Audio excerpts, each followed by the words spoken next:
Ассалаумағалейкум, құрметті достар. Бүгінгі сабағымыздың тақырыбы ашық шабуыл. Ашық шабуыл әдісін біз сіздерге бүгін толыққанды түсіндіреміз. Және де оған біз арнайы есептер дайындағанбыз. Сол есептерді барлығын шығару арқылы оны жан-жақты түсінетін боласыздар. Ашық шабуыл дегеніміз осыған дейінгі қарастырып жатқан әртүрлі тактикаларды қолдану арқылы бұл бір фигураның орнын босату арқылы оның артындағы алыс қашықтыққа шабуыл жасайтын уәзір, тура, піл сияқты фигуралардың жолын ашып, белгілі бір мақсатқа жеткізетін тактиканың тәсілі. Енді бұған біз қазір мына бір экран тақтасындағы мына жерге қарап отырайық. Бұл жерде ашық шабуыл жасаушы фигура ол тура менен піл. Олар қалай ашық шабуыл жасайды? Егер мен пілдің жолын ашып қалатын болсам, мысалға қандай да бір жерге жүрдім дейік. Мысалға мұнда жүрдік. Ол уәзір менен біздің пілді жей алмайды. Өйткені оған шах болып тұр. Бұл ашық шах әдісі. Яғни бұл жерде түсінетініміз ашық шах немесе осы біздің ашық шабуылдың арқасында болатын тәсілдердің бірі ашық шах, мельница, қос шах әдісі, тағы да басқа осы сияқты ашық шабуылға қатысты тәсілдердің барлығын негізгі ұғымы осы ашық шабуылдан келіп туындайды. Енді бұл жерде тактиканы дұрыс орындау үшін біз осы әдісті қолданғанымыз дұрыс па? Немесе бұл пілді мұнда қойып орындағанымыз дұрыс па? Енді мұнда шах болып тұр, мұнда уәзір жин деп жатырмыз.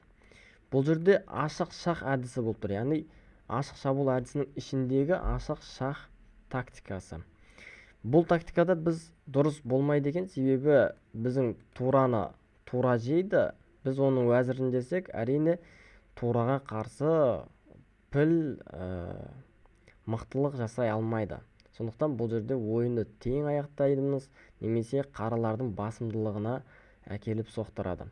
Енді мына жерде біз қазір тактиканы өте керемет жақсы орындау үшін біз пілді артқа шегіндіріп, ол тураның жолын бөгеп, біз ашық шабуыл әдісін қолданады екенбіз. Тураның жолы ашылды, патшаға шах. Ал патша енді ол қай жерге қашса да оның артындағы уәзірді жеп аламыз. Бұл жерде өтпелден жеңіп алу, ұтып алу әдісі, яғни өтпелден соққы жасау әдісі де қолданылып отыр. Біздегі өтіліп жатқан әрбір тактикалардың барлығы бір-бірімен өте тығыз байланысты.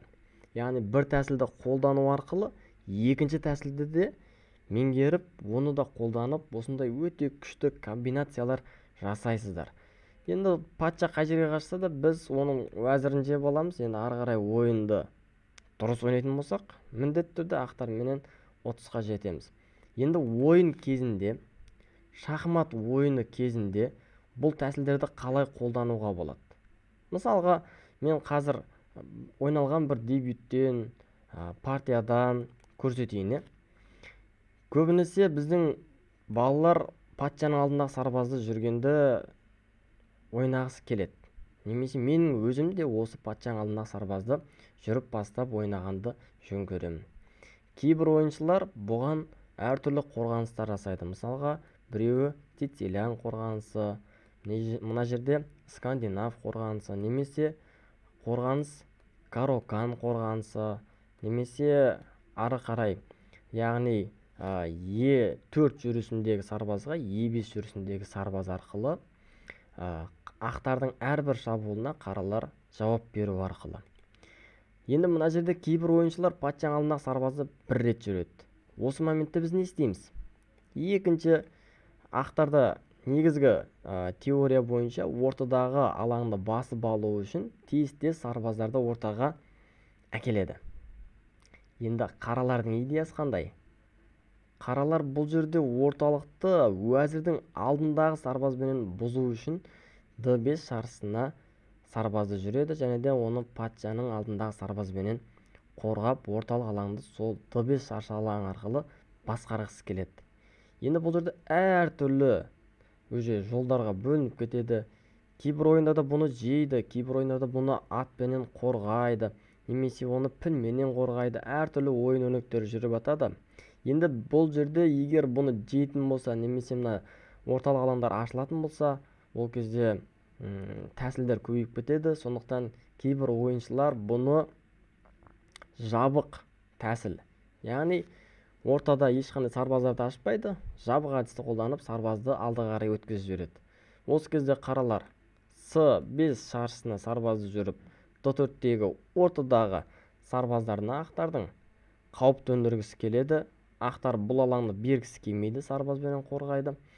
Ол алаңды атпенен тағы да шабуыл жасағысы келеді. Ақтар оны атпенен қорғайды.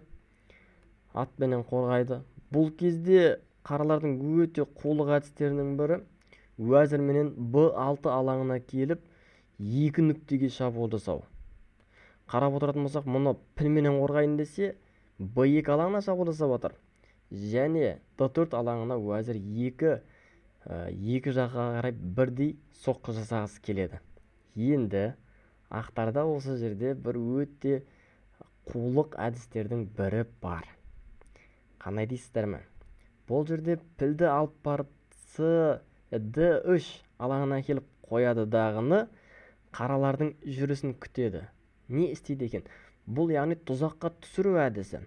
Қаралар егер бұны есептемей, мына алаңдағы көбірек ұту ұпайын ескеріп, тез-тез бұны жейтін болса, сарбазбен жедік. Ол атпенен жеді, бір сарбазды артық ұтты. Біз атпенен жедік. Енді бұны уәзірменен жеп келетін болса, онда біздің бүгінгі тақырыбымыздағы ашық шабуыл әдісіне келіп тоқтайды. Яғни, белгілі бір фигураның жолын аша отырып, оның артындағы алыс қашықтыққа шабуыл жасайтын уәзір, піл, тура сияқты фигуралардың жолын ашып, бұл фигураға не істеуге? Жеуге мүмкіндік ашып, оның алдындағы фигураны одан мықты патшаға, немесе одан да, енді мына жерде уәзірден мықтырақ патша ғана, басқа фигуралар уәзірден мықты емес. Сондықтан бұл жерде патшаның жолына қарай пілді алып барып шақ қою арқылы бұл уәзірді қорғай алмайтын етіп жасаймыз. Мысалы, оны пілменен қорғайды, ал біз ол пілді жей саламыз. Патша оны жеген кезде біз уәзірді жейміз. Енді мына жерде кейбір ойыншылар, мынаға мән беріңіздер, бұл жерде айырбас кезінде уәзірмен уәзірді жеуге болмайды, өйткені ол біздің пілді тегін жеп қоюы мүмкін. Ал енді бір фигураны біз тегін бергеннен қарағанда, бұл жерде бірінші пілменен жесек, әлі де оған шақ болады, тағы да ол уәзірін құтқара алмайды, амалсыз оны жеу керек, ал біз уәзірді тегін жеп аламыз. Ашық шабуыл әдісінде біз қазір уәзірді ұттық. Бұл ашық шабуыл әдісі тек қана патшаға емес. Бұл жерде кейбір кезде тура сияқты, ат сияқты фигураларға біз не істейміз? Одан мықты фигура, уәзірге сияқты, мысалға атқа біз атты жегіміз келіп жатыр. Ол кезде не істейміз? Аттан мықтырақ қандай фигуралар бар? Тура бар, уәзір бар, патша бар. Сол фигураларға не істейміз? Жолында кездесіп тұрған фигураның жолын ашып, соған шабуыл жасап, оларды жеген кезінде біз оның артындағын жеп алу. Яғни бір фигураның кетуі арқылы оның артындағы фигураға жол ашып, оны ұтып алу әдісін біз ашық шабуыл әдісі дейді екенбіз. Ал енді, құрметті достар, бұл әдісті меңгерген болсаңыздар, арнайы берілген есептерді толыққанды шығарып, келесі сабақтарда жолыққанша сау болыңыздар.